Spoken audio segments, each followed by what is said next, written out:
Cleveland. Bom, boa tarde a todos que estão aí em casa nos assistindo. Eu estou aqui com a Dione, que ela faz parte aqui do Instituto Federal do campus de Araraquara, que ela faz parte do processo de assistência estudantil, é isso? Isso, no Instituto Federal chama Política de Assistência Estudantil. Isso. Ela vai responder algumas perguntas que a gente fez uma pesquisa, uma base, então a gente vai fazer umas perguntas para responder algumas dúvidas sobre isso. Dione, com o orçamento atual destinado para os auxílios, quantos alunos em média é possível atender? Bom, em relação ao quantitativo de estudantes, né, a gente precisa primeiro entender como que ele funciona, né? O programa de assistência estudantil é um programa, né, que ele surge a partir de um decreto, que é o decreto 7234, né, que foi promulgado em 2012, que cria a Política Nacional de Assistência Estudantil e que vai ter ali, além de outros eixos, principalmente o eixo de atendimento aos alunos em vulnerabilidade social. Então, por meio de análises, né, os alunos fazem as suas inscrições, a gente faz as análises e ali para identificar, né, o que a gente chama de índice de vulnerabilidade social, né, com base em vários demarcadores sociais, né, a gente vai apurando esse índice.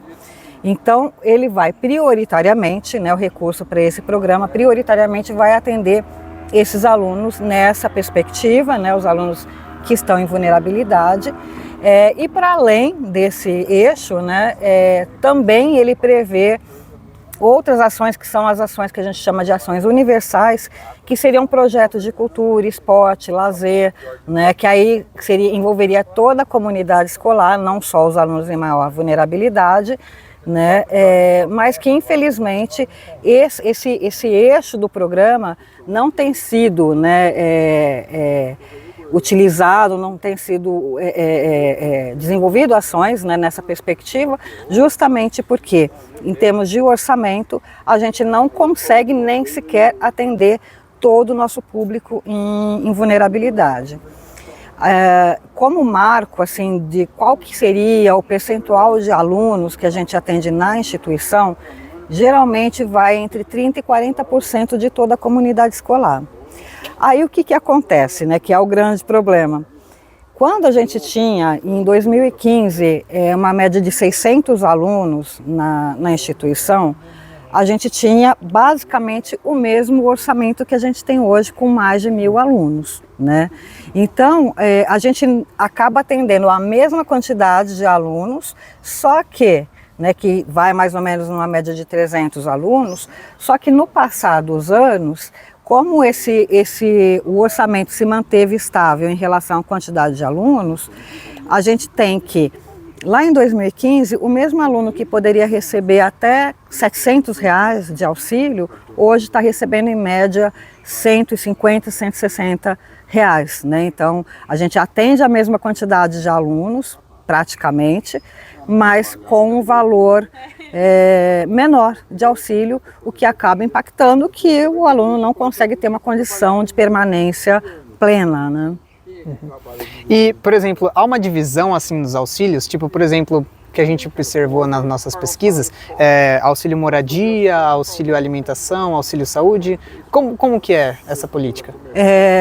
Aqui no campus Araraquara, a gente tem, basicamente a gente atende 4 modalidades de auxílio, que é o auxílio alimentação, o auxílio transporte, o auxílio moradia e o auxílio que a gente chama de auxílio creche, né? Essas modalidades são aquelas que o aluno, a partir do ponto que ele é contemplado, né, ele passa a receber todos os meses.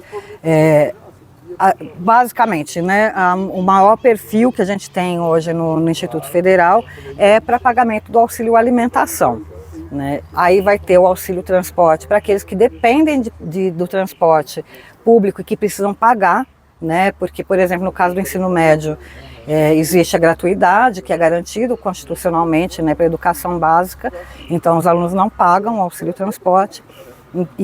Mas aí vai ter aqueles alunos, por exemplo, que vêm de outras cidades, que precisam pagar van, ou mesmo alunos que estão na modalidade, que são do superior ou do técnico, que não tem essa gratuidade, é o público que a gente atende mais, né, para auxílio transporte.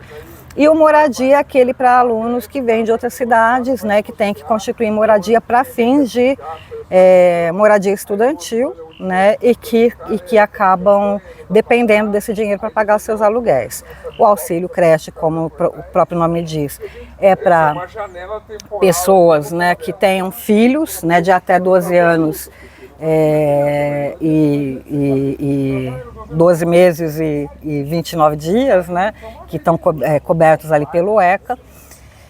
E que aí tem um auxílio ali para que essa pessoa possa estudar, né, enquanto de repente paga um cuidador ou precisa de pagar uma creche para poder se manter estudos. Essas são as modalidades que paga todo mês. E ainda tem o apoio didático-pedagógico e o auxílio saúde, que são para aquelas situações esporádicas. Precisa comprar um determinado material que o professor solicitou ou tem uma emergência de saúde, mas também esses eixos, infelizmente, a gente não tem podido atender justamente porque dentro desses eixos de auxílio permanência, né, dessas modalidades fixas, a gente acaba que hoje no campus Araraquara, por exemplo, a gente tem uma lista de espera para alunos que estão dentro dos critérios do programa, mas aqueles que têm a menor pontuação ali nesse índice de vulnerabilidade social e acabam não conseguindo entrar no recebimento dos auxílios por falta de dinheiro mesmo. Uhum. E para poder participar dos auxílios, como que o aluno pode estar fazendo? Todos os anos, né, tanto no começo do ano letivo como no início do segundo semestre, né, e aí também depois dos novos calendários de SISU, né, que tem muitos alunos do superior que entram mais, né, no meio do semestre. Então a gente vai fazendo, a gente abre o edital, né, todo o processo é por meio do edital.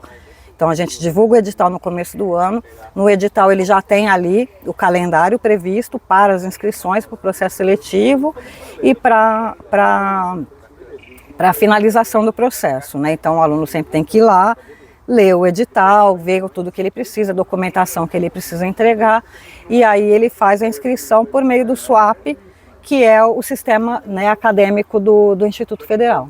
Uhum.